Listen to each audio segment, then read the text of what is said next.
the words of Father Moon from 1957. You must earn the qualification to celebrate Christmas in the way heaven wants, by longing for the one day of the second Advent, and by making thorough preparations.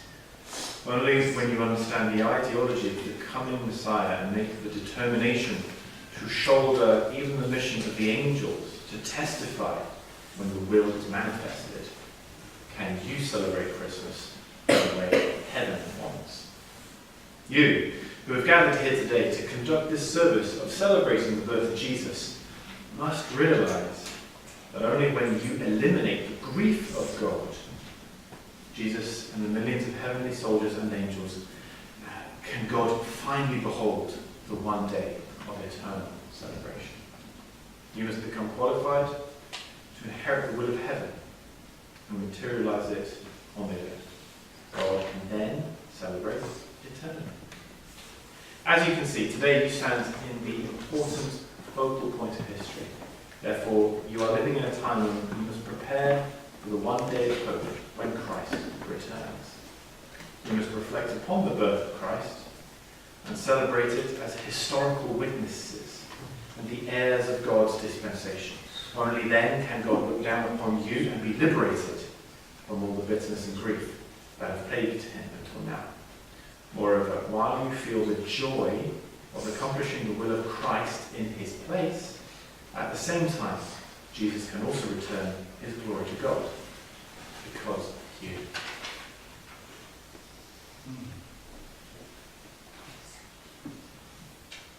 14 years ago, I was fundraising in Belgium, and I was selling the most disgusting stickers. At least that's what I thought they were.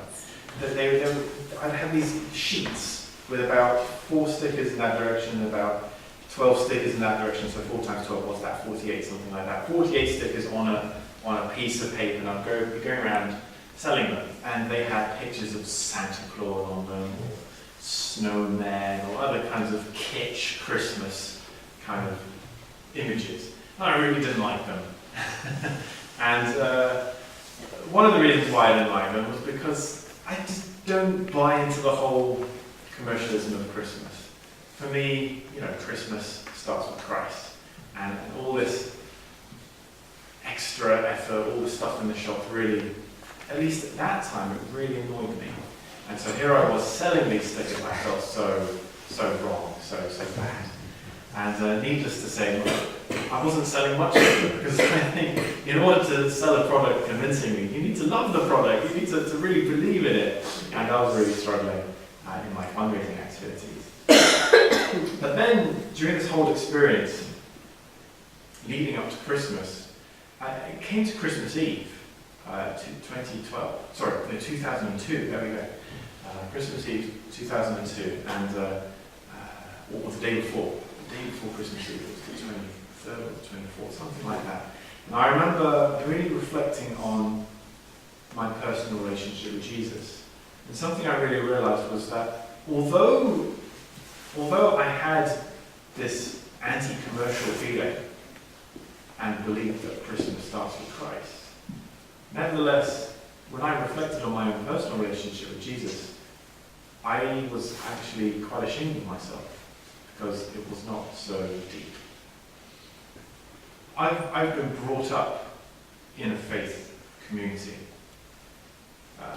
this unificationist faith community, but also my school community. I always went to Catholic schools, and so there was always a lot of I use the word indoctrination in a positive way, not in a negative way, but good indoctrination taking place about the Christian calendar. So when Christmas comes along, we were singing these Christmas carols and really studying the Christmas story from the Gospels.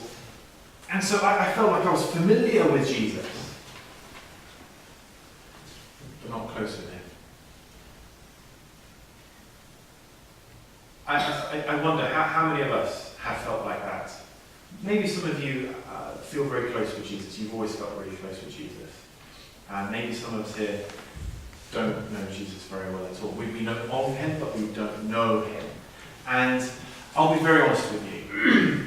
My relationship with true parents, Father and Mother Moon, only really took off in a deeper way once I really got to know Jesus much better.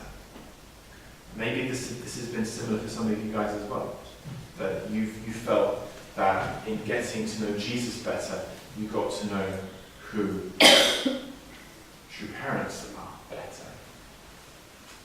And I just want to share about my personal relationship with Jesus and also my wife's relationship with Jesus in that context, because in reflecting on Jesus, reflecting on the Messiah, the person that God wanted to start a new generation of human history, it helps me to understand who true parents are, who are trying to do the same thing. There's something very interesting which comes up in a lot of those readings that we've heard today. This word comes up frequently. This word is fear. When the angel Gabriel appeared before Mary, she was afraid. Gabriel gave her this kind of grand prophecy, telling her she was going to do all these remarkable things. She was afraid. And if you see her response, she's also very practical. He says, you're going to conceive a child, and this child is going to become this amazing king, and this king will rule over everything. And rather than getting caught up about those lofty ideals, she brings it right back down to earth and says, yeah, but how's that going to happen? Practically speaking, women are quite good at that, I think, generally speaking, at least in my relationship with my wife. I'll come up with all these great ideas, and then my wife says, yeah, but how? Let's bring it back down to earth. Let's start with the simple thing. Because remember, Gabriel, you said, you're going to conceive, but I'm not married yet. How is that going to work? And so he explains that to her. Now, if we also look at the story of Joseph, the other reading that we heard, he too experienced some degree of fear. Because Mary was pregnant. That's a scandal. I don't want to dwell too much on the scandal, because I don't want to dwell too much on the difficult and even painful circumstances in which Jesus came into the earth. But it's something I want to reflect on a little bit. Because in understanding Jesus, I think it helps to reflect on his scandalous introduction to the world. Joseph was what did it say? He just wanted to quietly divorce her and try to minimize the scandal. But then the angel appeared to him and told him, don't be afraid. Don't be afraid. Look after Mary. Again, this idea of fear. Even before Jesus was born, even before Jesus was conceived, people were doing something fearful. They were courageous in overcoming fearful circumstances just for him to be born. And then after he's born, we hear the angels appearing to the shepherds. And again, they are afraid. I mean, to be perfectly honest, I think if an angel appeared to me, I might be a little bit concerned. Whoa, I've never seen an angel before. What's going on? But they said, don't worry, we've got good news. Jesus is born. Yeah, the Savior, the King, the Christ is here. That's good news.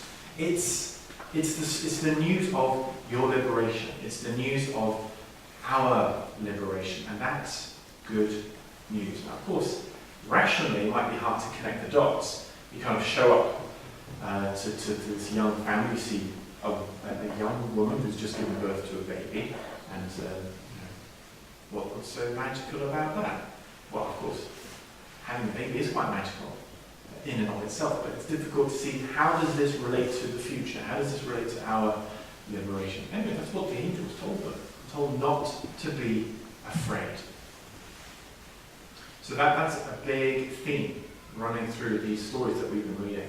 What we didn't read, and I didn't want to torture you with these readings, were in both the Gospels of Matthew and Luke, we have these genealogies of Jesus.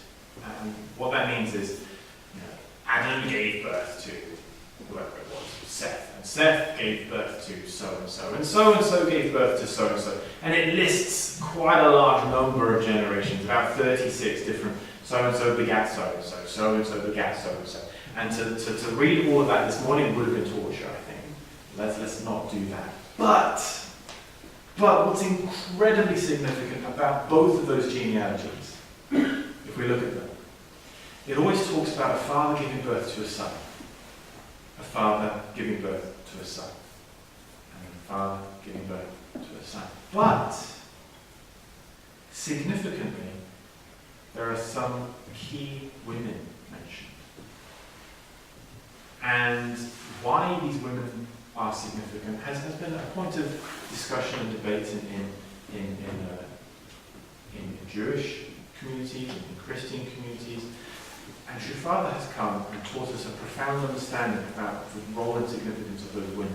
Those women in particular are Tamar, who gave birth to Perez and Zerah through Judah, and Ruth, who gave birth who married Boaz and gave birth to Jesse, who became the father of David, and then later Mary. Three women who conceived in relatively scandalous circumstances. Mm-hmm. Tamar especially, incredibly scandalous. Mm-hmm. Even Ruth, relatively scandalous. She had to risk reputation. She had to risk the societal norms in order to approach Boaz and ask him to marry her, or to set up the circumstances where he would take her in. And let's not forget, Ruth was not a Jew. Neither technically was Tamar. Tamar's not an Israelite. Ruth was not an Israelite. And yet somehow, through their love for God, through their risking their lives, risking reputation, overcoming their fear, they could allow a lineage to be purified, which could then give birth to Jesus. So when I think about Jesus, I'm not just thinking about the man himself, the little baby that's born, but I'm thinking about the generations and the many years that went beforehand in order to just allow the conditions to be created for him to be born. That God was so longing for this beloved baby, this beloved person who could be born, and that goes right back to Tamar. True Father teaches that the change of lineage, the change of blood lineage that allowed Jesus to be born, already happened at the time of Tamar. Before even recorded history, really. Just some mythical story that has been passed on from generation to generation and somehow arrived in our book that we read and we study about. It's incredibly mysterious, and many people think that Tamar's actions were in fact immoral. But we understand that risking her life, risking her reputation, overcoming fear in order to conceive a child based on God's love, God's life, and God's lineage. And in a sense, rejecting the false love, false life, and false lineage that she's inherited from Satan. Mm-hmm. That then created the pivotal moment in history which allowed Jesus to be born. Again, later, when Ruth has her child with Boaz, and also another child which is significantly mentioned was the child that David had with Bathsheba, another scandalous circumstance. And again, the fascinating thing about David and Bathsheba, the child they conceived in their lustful passions died. God judged that, and David accepted that punishment. He repented. But then based on that repentance, God could somehow resurrect David. When Nathan the prophet went to David and said, "You've done something wrong," Nathan was risking his life to do that. But then David really repented. And then through his relationship with Bathsheba could give birth to Solomon. Fascinating. Very interesting thing to really study the relationships between men and women that took place to allow a lineage to give birth to eventually the Messiah, Jesus Christ. And my wife has been wondering, if the conditions were made in Tamar's generation, why did it take such a long time for Jesus to be born? And was there not a risk that the lineage purifying moment that took place back then in history could have been lost as the generations passed from generation to generation? We are giving birth to a new generation, aren't we? For the first generation members of this unificationist community, we give birth to the second generation, and we wonder, is this generation going to be purified? Is it going to be purer? Is it going to really be the lineage that God can bless? And now, myself as a second generation member of this community, I'm propagating another generation, a third generation, and I'm wondering, how's it going to turn out? But it's interesting to see how that a moment in history, in Tamar's life, was the precursor to allow the Messiah to be born. So all that took place before Jesus was born. All that context, all that history. I've seen babies being born with my wife, quite a privilege. I had the privilege of delivering one of them myself. And it's, a baby is incredibly vulnerable, incredibly dependent. You can imagine that the newborn baby Jesus was a pain in the neck, basically, because he just screams and cries and demands to be fed and demands all these kinds of natural things. Sometimes the Christmas carols, they kind of paint Jesus as this kind of, perfect baby who never cries, or, it's a nice idea. We don't have any evidence to justify it or argue against it, but my guess is that Jesus was like most other people, was just a demanding baby who needs to be looked after. But look at the context of his life. God had prepared so much for him. And what was the hope of that? It was good news.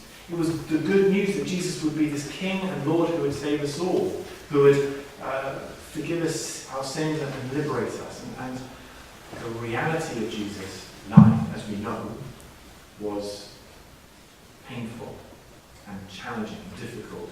And although there was victory through his death and resurrection, there was something left unfinished, something incomplete. And so he promised that he would return again. I remember studying deeply about Jesus' life and ministry. This was a couple of years later, after my fundraising in Belgium experience.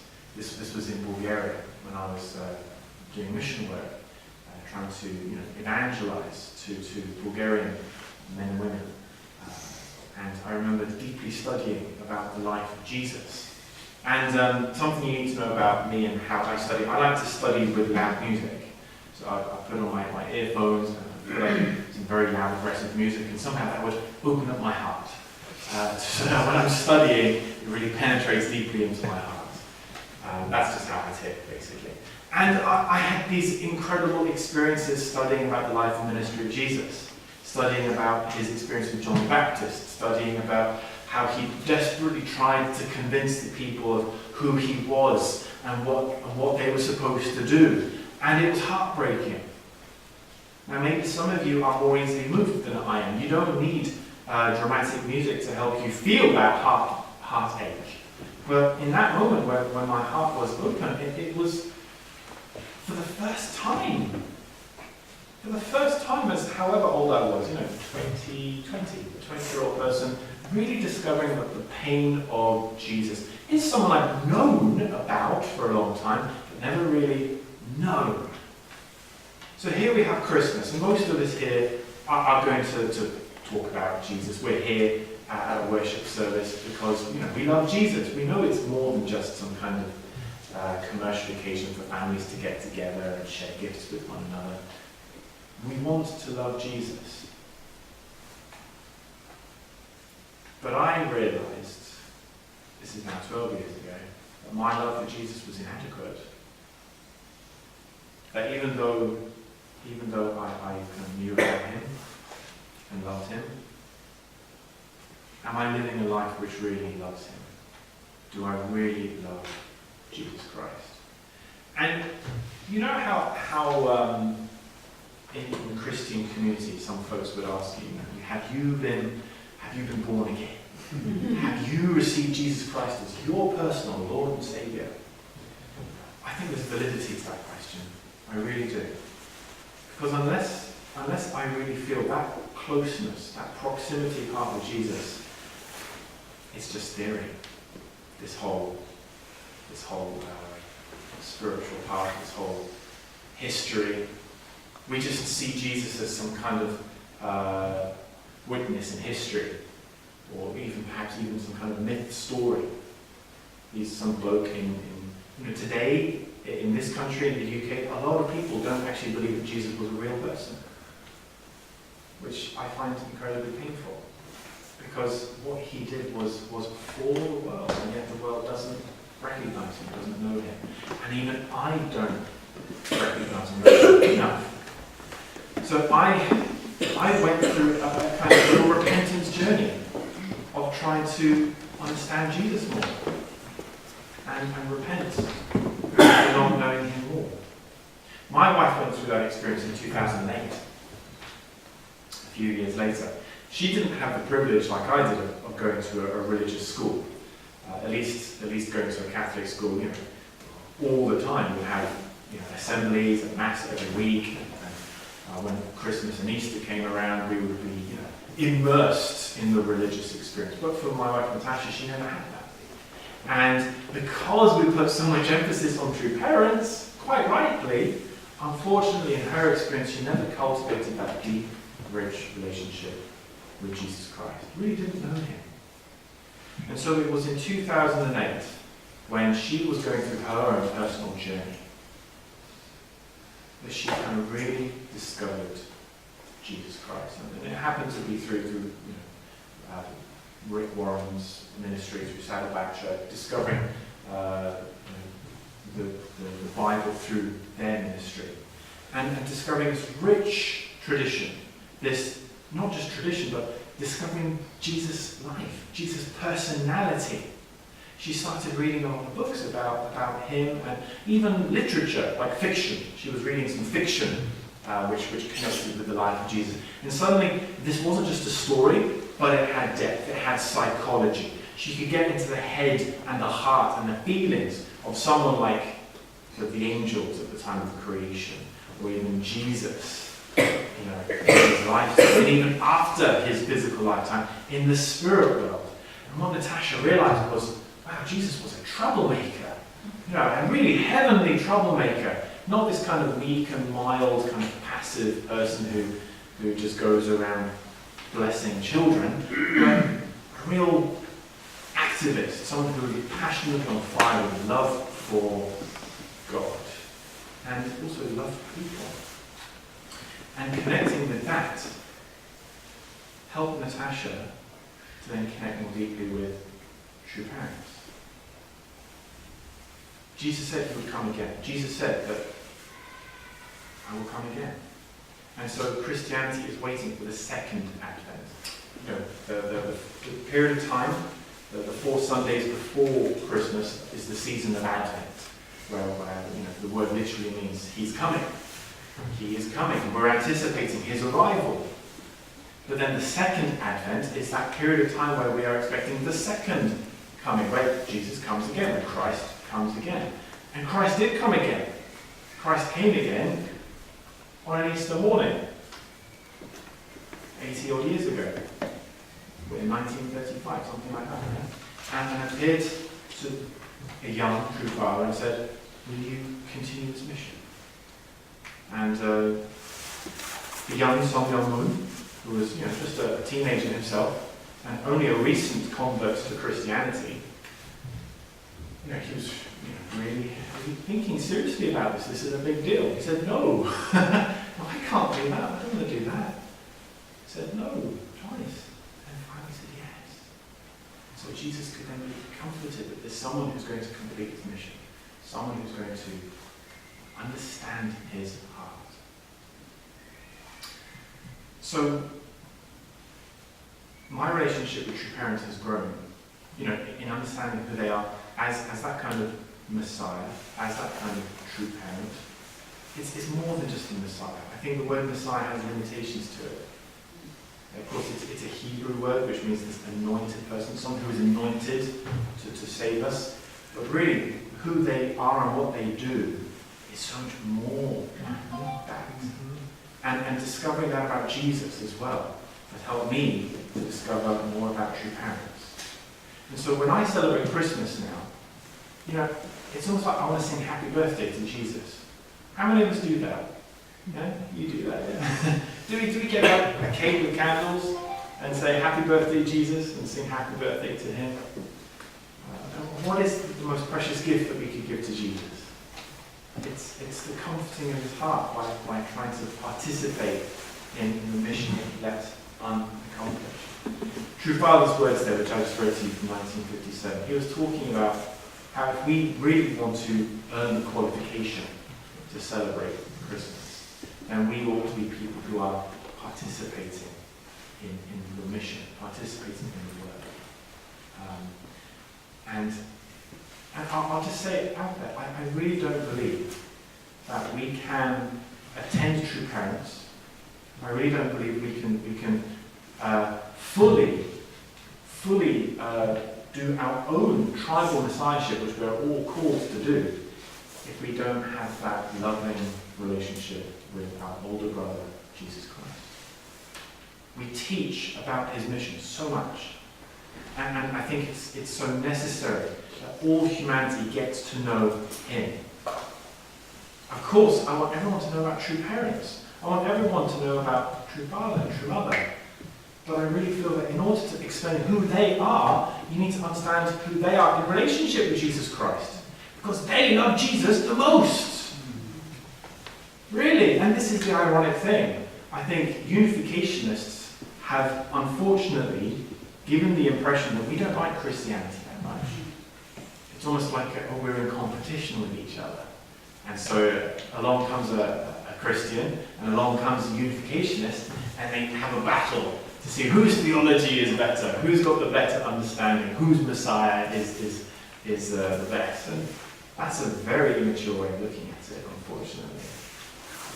I think, we should demonstrate that we love Jesus more than anyone else, and we're trying to live our lives as a devotion to Jesus as well. Because true parents love Jesus so much. Why did true father talk about Jesus so much? It was because he loved him. Because he really understood who he was and wanted to comfort him. I'll tell you one final story in my own life. And it's for me, it's a very difficult time. This was December 2003. So in between the two stories I've told you already. I told you one story in 2002, one story in 2004. This is right in the middle, December 2003. I was in Israel. Was anyone else here in Israel in 2003? Did some of you were there yet? Yeah. I was, unfortunately at that time, I was incredibly low. I was incredibly depressed. But anyway, I found myself being in Israel. And I was fortunate and privileged to be in, I think is it called Freedom Park or Independence Park? Independence Park, right? And what happened on, I think it was the 20th or the 21st of December 2003. True Parents had set up this rally, and it was organised in very dangerous circumstances. I think recently there had been some disturbances. I'm not sure if there was an intifada taking place at the time, but anyway, there was some civil unrest. You could argue there's always some degree of civil unrest in that part of the world, but more so at this point than other times. And this rally was organised in this independent park. You can imagine the security challenge of mobilising a large number of people in a confined space as a terrorist opportunity. That's a great threat. Anyway, this event was organised. And what happened at that event? One of the things which happened was that Jesus was crowned with a crown by a representative of Judaism. I think I'm right in saying that also something happened with Moses at that time, or I can't remember the full details, but the key thing which happened at that time was the coronation of Jesus in 2003. Was Jesus crowned in his own lifetime? No. Yes, crown of thorns. Wow. Yeah, that was the coronation that he experienced. The degrading humiliation of being taunted and mocked by the Roman authorities, who were basically teasing him, saying, "Oh, look at you, King of the Jews. Here, we've scourged you, we've tortured you. Now we'll give you a robe and a crown." That was the only coronation he ever experienced in his own life. Jesus knew the scriptures. He looked at the Isaiah story, the Isaiah prophecies. He knew the prophecies about his own life. He was meant to be this everlasting king, this prince of peace, and yet he never experienced the coronation he was meant to have. But there and then, my own personal situation put to one side, I was able to recognize, whoa, something really big is happening here. Jesus is being crowned. And at that time, True Father said to churches around the world, take down the cross. Take down the cross, because it's just a continual reminder of the pain that Jesus Christ is experiencing. Instead, put a crown up in your churches and really give Jesus Christ that glory as being this King. Make him the Lord, the King of your life, of your church. This is True Father speaking to Christian churches. I think he's also speaking to us as well. We should also be the ones who put a crown on Jesus' head. We should be the ones who say, Jesus Christ, you are our older brother. Yeah, we can use his real Jewish name. We can call him Yeshua. We can, the Koreans would say Yezunim. Whatever name we use, maybe we feel comfortable calling him Jesus or whatever. But just to feel this connection with him and respect and honor him and say, we're going to give you a crown. We're going to give you authority. Your words, your life are going to have authority over me. So I deeply respect the words of Jesus Christ. I study them. I try to have a conversation with him. And recently I've been especially reading the Gospel of John, which is incredibly difficult to read because Jesus' words in that Gospel are so esoteric and challenging. But I want to believe in him. I want to allow his words to have authority over my life. In the same way that I allow true parents' words to have authority over my life. Because ultimately, that authority comes from their love for God. So in 2003, a coronation took place to comfort the heart of Jesus and lift him up and say, you are a king. And for a Jewish representative to do that was incredibly significant and symbolic. And we represent all kinds of backgrounds. I'm looking around the room. We represent all kinds of religious, national, traditional, cultural backgrounds. And it's beautiful to think that we're creating a family who loves Jesus and loves true parents and loves God as one human family. And many of us will be spending next weekend with our families, maybe or with friends, connecting in various ways. And I do think that's important. I think it's incredibly important that we love our family members. Some of us might be doing more than that. We might be trying to care for needy people during the Christmas season. There's a lot of people who do that, who see that Christmas is not just a time for family, but it's a time for giving. Ultimately, it shouldn't just be Christmas the time for giving. The whole year should be the time for giving. I think it's so important as well that we invest in our family relationships, that in our families we feel Jesus is a part of our family.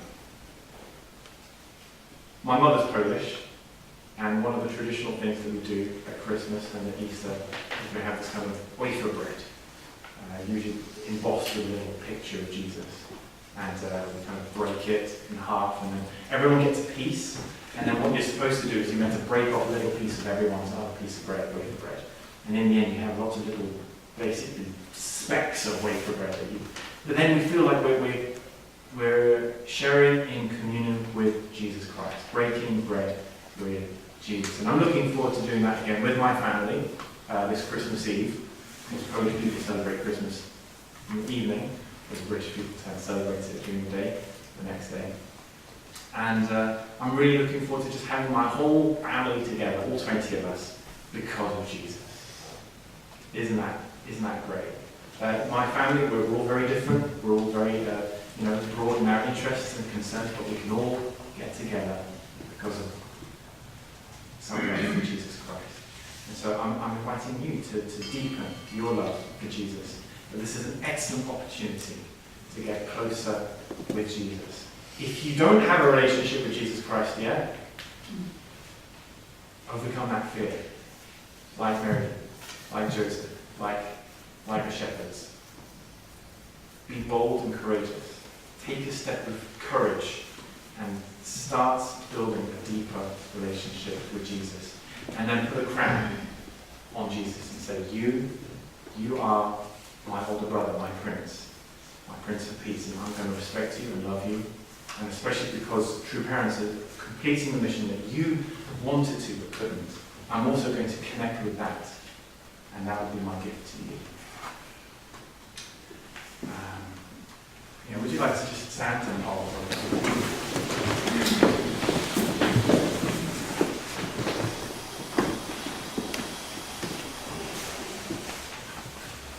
Good morning, dear God, our loving Heavenly Parent.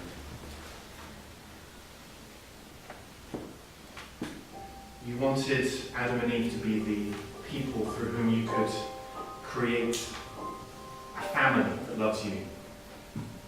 To create a family which receives and inherits your true love and multiplies it to their children, to all their descendants, and can indeed embrace the world, create a world of joy and peace. That didn't happen.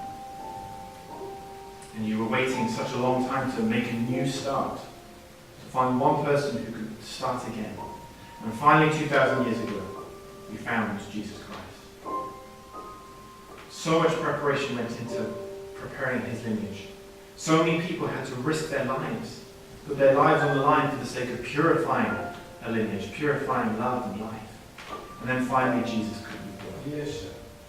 We want to say thank you to our older brother, Jesus Christ. We want to say, Jesus, we love you.